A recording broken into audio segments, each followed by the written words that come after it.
Hi, I'm Jim Nilsen of Photography Travel Tours, and I'm going to talk to you again about tripods. I realized the last video that I did about tripods was really kind of a rant, and it was 30 minutes long. I have a lot to say about tripods, but I know that most of us, including myself, don't have the patience for listening to a 30-minute video. But it's there, it's on the website if you feel like you want to go in more depth and find out a little bit more about my thoughts on tripods. Anyway, I'm going to try to make this short and just give you the basics. And probably the best thing to do is to tell you what we use, Magritte and I, on our tours and when we're out photographing. And the reason I think this is good information is that I've been through 30 plus years of photography and gone through a lot of tripods and tripod ball heads and so forth. And we finally settled on some products that we really like. So I'm just going to start out and talk about the materials, first of all, for tripods. For a travel tripod, we're talking about a travel tripod. So in the spirit of trying to keep the weight down when you're traveling, we're big fans of the carbon fiber tripods. And I personally like to keep the weight of the tripod without the head on it, less than 3 pounds. My particular tripod weighs about 2.5 pounds. And so there's different styles of tripods. Most of the tripods you see out there are going to be like this with a center column. And the other style would be like this right here. This is the tripod that I use. And it does not have a center column. I prefer that. It's more advantageous for getting low, if you're shooting down low, doing macro stuff. And also you can splay the legs out and put the tripod on top of a wall or whatever. The center column can get in the way. But most of the tripods do have a center column. My main advice on that is don't make it too high. The higher you put this, the less stable it's going to be. This is the type of tripod that you probably don't want to have on one of our tours, mainly because it's a nice little tripod. I use it for backpacking, but I never use it in this fully extended mode. I'm down on my knees when I use this. This is a very unstable situation. You can see here that there are two segments to the center column. So this is a no-no. Don't ever put a tripod up like that. The other thing to think about with a tripod is how many segments it has. Whether this one happens to be 3 segments, this one is 4. I would suggest not going more than 4 segments. The more segments you have, the less stability it's going to give you. Another thing to pay attention to when the tripod is folded up, will it fit inside your luggage? I like to travel with it in my checked luggage. I take the ball head off and wrap that up in something to protect the ball head. So this is my tripod, and it's a little bit of a compromise. It's not as tall as it really could be for my height. I have to stoop a little bit. But I will live with this because I save quite a bit of weight. I save about 1.5 pounds just on the legs itself versus a tripod that would be higher and more comfortable for me. So this happens to be a Faisal Tripod. I'll mention the tripods briefly here before the brands before I finish this video.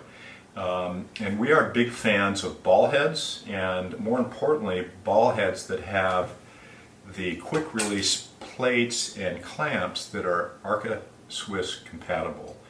I really highly recommend you go with this compatibility.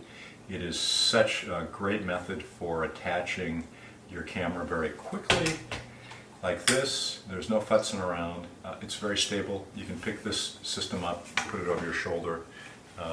I do that all the time. I've never dropped it off of the tripod except one time, which leads me to what type of clamp to get. If you have a choice for a clamp, Arca Swiss again on the compatibility. I much prefer the quick release mechanism you see here, which is a clamp like this with this lever. Okay, it's much more foolproof. You're not going to make the mistake of not having it all the way in. And that happened to me one time with this type of screw mechanism. It works just like that as far as the security, but it can be fairly easy to not get it clamped in right. And I did have a camera fall off the top of my tripod So I like to avoid those. The mechanism that attaches to the bottom of your camera is a plate in this, again, Arca Swiss, so that it will go into the Arca Swiss clamp. You can either get a simple body plate that goes into the bottom, into the tripod screws, or what we recommend is an L bracket. It is the Arca Swiss, and this camera has an L bracket on it. If you do get an L bracket, make sure that it is made for your camera body so that you have access to the batteries and to the ports on the side for your quick cable release and microphone jacks and so forth. So the advantage of the L bracket is to go from the horizontal to the vertical, is like this. The camera is now much more stable and it's actually a much better position to do panoramas from right here, because you're rotating over the center of the tripod. And so a lot of situations we see on our tours where a person wants to go into the vertical mode from horizontal, it takes a lot more messing around to get it truly vertical. I'm adjusting the tripod leg now, and plus it's a lot less stable. I've actually seen a situation where somebody leaned over a big heavy Nikon, wasn't paying attention, kind of moved away from the tripod, and the wind came and blew it over. So L bracket is really the way to go, especially if your tripod legs aren't real strong. It's much more stable. So those are the basics. Faisal tripods are what we are using at the moment. I have a Gitzo right here. I don't carry it with me anymore because of its weight. I do like it, but it's a lot heavier. If I was just shooting out of the van here close to home, I would have that with me. Some of the brands that you may want to look at, Really Right Stuff, which they're expensive, but they're great. I think they're overpriced. Gitzo, also expensive, also pretty overpriced. Faisal, this is what I have, pretty good price. Enduro, here a lot of people are really liking the Enduro tripods. Durability is supposed to be really good. This is a tripod I used for a season, and I liked it, but a little small for me. I didn't like having to extend the column up. This particular tripod model, the CT3442, works for me, and it also works for my wife Magritte, who is about 5'6".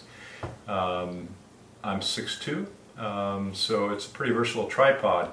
If you're any shorter than Magritte, 5'6", you probably don't want to go with this tripod. They do make shorter models.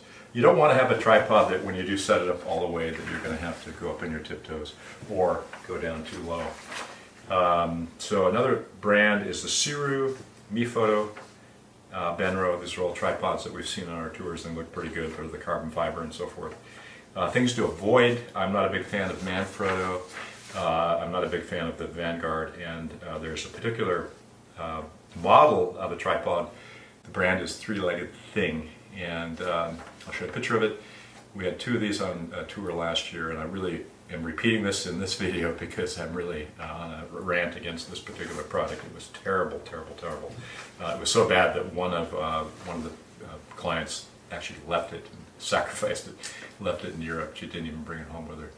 So that's a lot shorter than the 30 minutes, and if you want more extensive information on tripods, look at the longer video. But you know, what better advice than what we are using after photographing for 30 plus years. Thanks for watching.